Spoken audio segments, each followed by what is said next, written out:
ఆ మేఘము నిలిచిన ఎడల ఇశ్రాయేలీయులు ప్రయాణము చేయకుండిరి. ఇది విధేయతకు తుది పరీక్ష. గుడారాలను పీకేయడం బాగానే ఉంటుంది.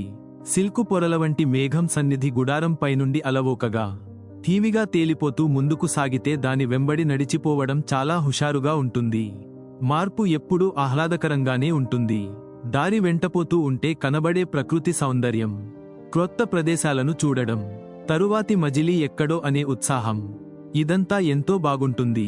కాని ఉన్నచోటే ఆగిపోవడం అన్నదే ప్రయాణంలో ఉండేవారికి బహు కష్టమైన పని.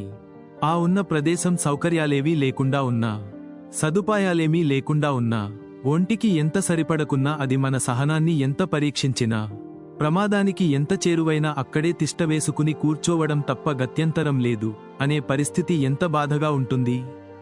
కీర్తనకారుడు ఇలా అంటాడు: ప్రభువు కొరకు ఓపికతో కనిపెడుతున్నాను, ఆయన నా మొరకు చెవినిచ్చి ఆలకించాడు.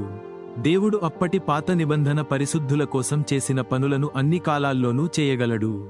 కాని దేవుడు మనలను కొంతకాలం ఎదురు చూస్తూ ఉండనిస్తాడు. హడలగొట్టే శత్రువులకు ముఖాముఖిగా నిలబెట్టి, కంగారు పెట్టే పరిస్థితుల్లో ఆపదలు చుట్టుముట్టినప్పుడు మనలను అక్కడే ఉండమంటాడు. అయితే మనం వెళ్ళిపోవాలి, గుడారాలను ఎత్తివేయాలి, ఇప్పటికే సర్వనాశనం అయిపోయేంతలా బాధలు పడి ఉన్నాం అని అనుకుంటాం. ఈ వడగాలిని, మంటలను విడిచిపెట్టి పచ్చిక బయళ్లను, నదీజలాలను వెదుక్కుంటూ వెళ్లవలసిన సమయం వచ్చింది గదా. దేవుని దగ్గర నుంచి ఈ ఉలుకు పలుకు లేదు. మేఘం కదలడం లేదు, మనం కదలడానికి వీలు లేదు. అయితే మన్నా, రాతిలో నుండి నీళ్లు, ఆశ్రయం, రక్షణ మనతో ఉన్నాయి. దేవుడు తన సన్నిధిని మనతో ఉంచకుండా, మన అనుదిన అవసరాలను తీర్చకుండా ఎక్కడా మనల్ని ఆగిపొమ్మని చెప్పడు. యువకుల్లారా, తొందరపడి మార్పు కోసం పరుగెత్తకండి. దైవ సేవకుల్లారా, మీరున్న చోటే నిలిచి ఉండండి. మేఘం కదిలేదాకా మీరు కదలడానికి వీల్లేదు.